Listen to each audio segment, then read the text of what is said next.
Hey gamers, today we're going to look at Architects of the Colosseum. Let's check it out.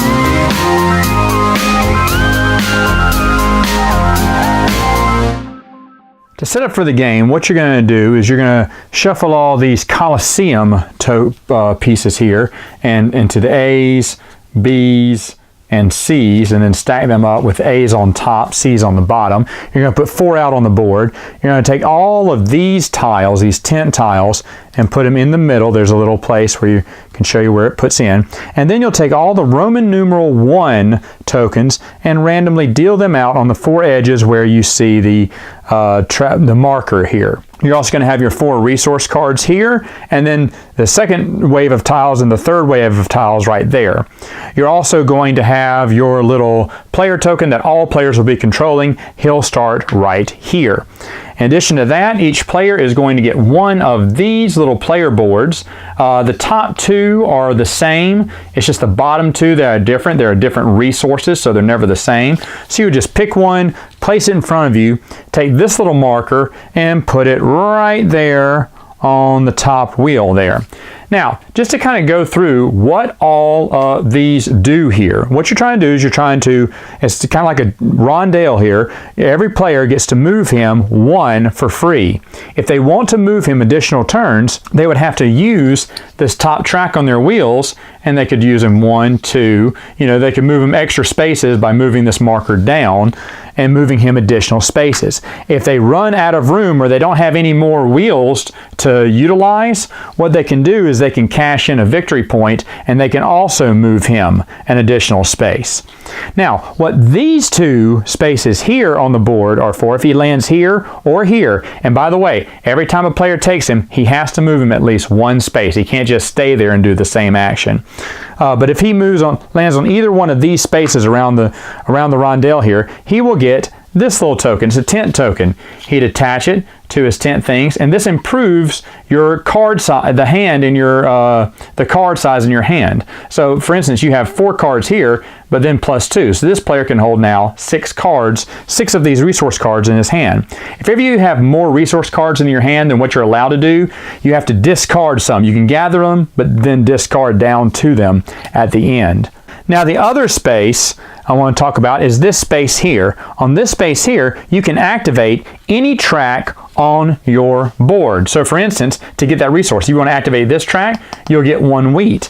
If you had gathered 2 wheat, you'd put the second wheat field there, you would get 2 wheat if you activated your wheat field. Now, let me talk about the 4 main areas where you'll do a lot of the action, which is here, here, here, and here on the 4 little corners here.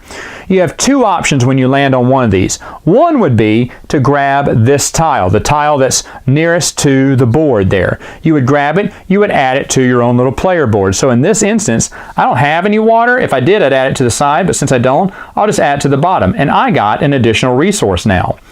Now, when that happens, when a player takes one of these tiles, everything slides down. Whatever tile slid down, which in this case would be rock, that means that every player who has a rock emblem on their player board, or they gathered a rock tile, will get one of these rock cards. Now, if you don't have a rock tile, it's okay. You'll get a victory point for any goods that you did not get. That's what triggers outsource. So, for instance, if someone else came here and this would trigger again, this is a wheelhouse. That's how you get your wheels back. You would move your marker straight back to this top again when that would trigger. And the same thing with any resources, whether it be wood or water. If someone triggered it and that was the next tile down, then you would get X amount of resources depending on how many tiles you had on your player board. And of course, you can only hold as many cards as your hand size will allow.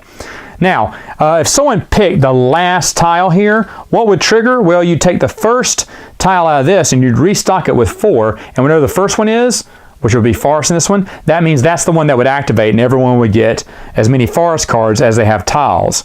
in their hand. And then of course you would just bring out the 2s now.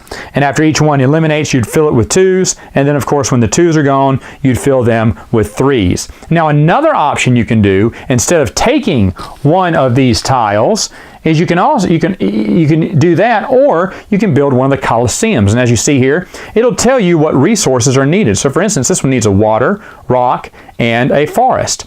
And what you do is you pay those cards back to the bank, and then you would get to build this piece. And if you look on the box here, they have a little inlay here that you can put in, and it starts right here and moves all the way around where you're building the Colosseum. And these actually build a Colosseum here. So you plant it in there and then grab 4 victory points for yourself. As you see here, this box, the last 3 that you build here give you additional victory points, 1, 2, and the last one 4.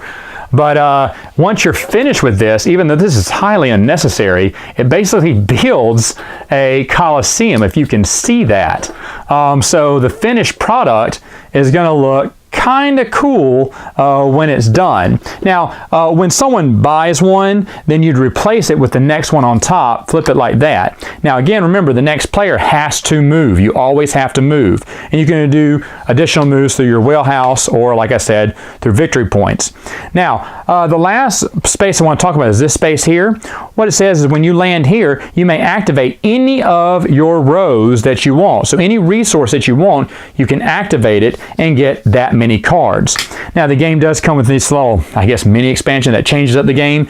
You can put these little tokens over them, over here, and change up what that special ability would be. So maybe you can trade 2 for 1, or get a victory point, or grab an additional resource, you know, whatever. They just give you just different little ways to shuffle up and mix up that area if you want to. The game ends once someone builds the last Colosseum piece, and when that happens, you got to add up all your in-game points. What you're going to do is you're going to go through all the resource tiles and see who has the most in each area. Whoever has the most gets 4 victory points per row that they have the most of. So if I had the most of wheat, rock, and water, I would get, that's 12 points right there. If someone had the most in forest or trees, they would get 4 victory points as well. If there's a tie, then the 2 players would split it 2 and 2.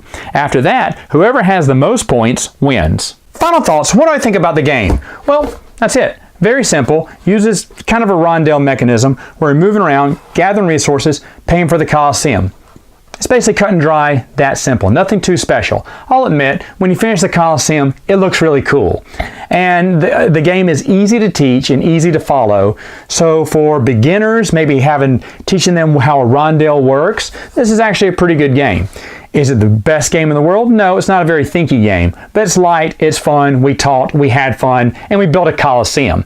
It is nice how they entice you to end the game by giving you extra bonus points those last 3, because sometimes you don't want to do that yet because you want to get those, the game turns into building that Colosseum and then switches heavily to like, okay, now I need to start gathering resources. I need to start getting more and more tiles so I can get those in-game bonus points. I actually won the game. I came from behind because I built the last 2 Colosseum tiles, got the extra bonus points, and had 3 out of those 4 resource tracks, had the most in them, and got some extra points at the end, about 16 more points, to just kind of push me over to the edge and edged out the leader, which was great. This game is good. It'll come up every once in a while. It's nice to have. It is worth way too much online. They're asking way too much. I would never pay more. $20 is a good price for this. $20. $30 if you really love it. If you really love it, but that's even pushing it. But you're not going to find it for that much, which is sad. I don't know why. Maybe it's short printed. Maybe people think the game is better than what it actually is, even though I don't see how that's the fact there. But I found this game by accident. I was looking up a different game with the word Colosseum, and this one came up. I was like, ooh, this one looks way more interesting. And I had a bunch of gift cards on eBay, and I just got it for free. But to be honest, it's actually a fun game. I'm glad I have it, and it's staying in my collection. All right, gamers, that's all the time I have for now. Until next time, game on.